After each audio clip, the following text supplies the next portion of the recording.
My name is Mark Hake. I'm from Scottsdale, Arizona, and I'm very interested in your policies on diversification and also how you concentrate your investments. And I've studied your annual reports going back a good number of years, and there's been years where you had a lot of stocks in your marketable equitable securities portfolio, and there was one year where you only had 3 in 1987.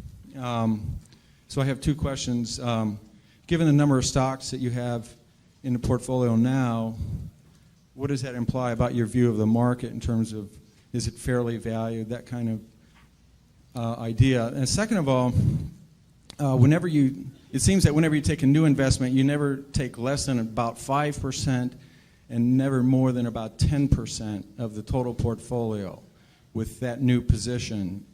And I wanted to see if I'm correct about that. Yeah, well, on the second point, that really isn't correct. We have positions which you don't even see because we only listed the ones above 600 million in the last report, and obviously those are all smaller positions. Sometimes that's because they're smaller companies and we couldn't get that much money in. Sometimes it's because the prices moved up after we bought them, and sometimes it's because we may be selling the position down even.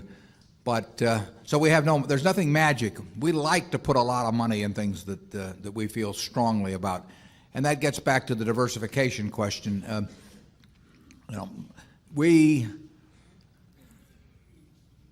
think diversification is, as practiced generally, makes very little sense for anyone that knows what they're doing. Diversification is a protection against ignorance. I mean, if you want to make sure that nothing bad happens to you relative to the market, you own everything. There's nothing wrong with that. I mean, that is a perfectly sound approach for somebody who does not feel they know how to analyze businesses.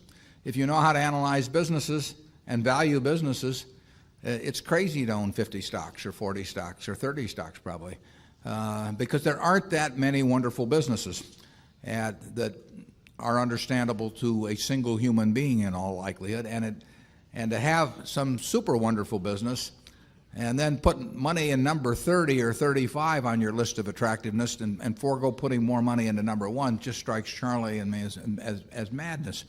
And it's conventional practice, and it may, if all you have to achieve is average, it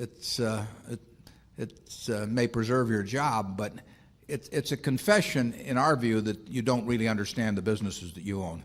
On a personal portfolio basis, I own 1 stock, but it's a business I know, and it leaves me very comfortable. So, do I need to own 28 stocks in order to have proper diversification? It'd be nonsense. And within Berkshire, I could pick out 3 of our businesses, and I would be very happy if they were the only businesses we owned and I had all my money in Berkshire. Now, I love the fact that we can find more than that and that we keep adding to it. But 3 wonderful businesses is more than you need in this life to do very well. And the average person isn't going to run into that. I mean, if you look at how the fortunes were built in this country, they weren't built out of a portfolio of 50 companies. They were built by someone who identified with a wonderful business. Coca-Cola is a great example. A lot of fortunes have been built on that. And there aren't 50 Coca-Colas.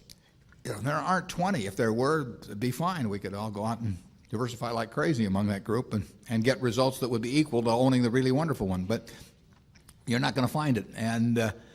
And the truth is, you don't need it. I mean, if you have a really wonderful business, is very well protected against the vicissitudes of the economy over time and the competition. I mean, we're talking about businesses that are resistant to effective competition, and 3 of those will be better than 100 average businesses, and they'll be safer, incidentally. I mean, there is less risk in owning 3 easy-to-identify wonderful businesses than there is in owning 50 well-known big businesses. And it's amazing what has been taught over the years in finance classes about that. But I can assure you that I would rather pick if I had to bet the next 30 years on the fortunes of my family that would be dependent upon the income from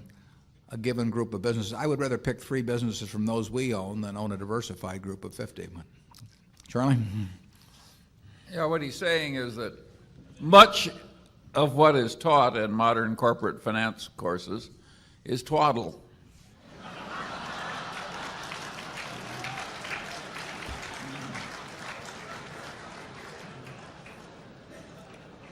Do you want to elaborate on that, Charlie?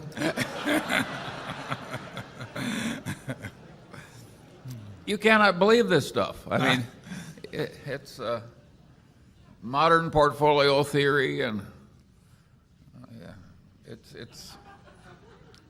it has no utility. But I mean, it will tell you how to do average, but I think anybody can figure out how to do average in 5th grade. I mean, it's just not that difficult, and it's elaborate, and there's lots of little Greek letters and all kinds of things to make you feel that you're in the big leagues, but there is no value added.